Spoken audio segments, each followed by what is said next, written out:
I'm sorry, Mario, but your princess is in another castle.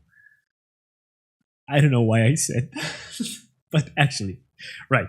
Let's just have a quick final test to prove that you've actually learned the core concepts and how to navigate through Unreal, how to structure your folders, what the different engine versions are, how to navigate the Epic Games Launcher, all that stuff, right? Which shouldn't be difficult, right? But you need to pass this test to get your certificate, right? Because a certificate is pretty cool. And yeah, you wouldn't give a certificate just because, right? So the quiz is going to be timed.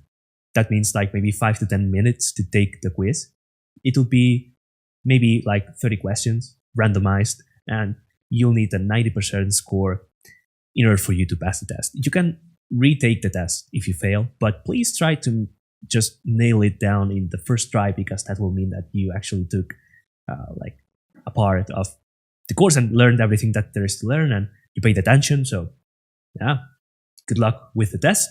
I'm here waiting for you to pass it. So yeah, good luck, I guess. Let's go.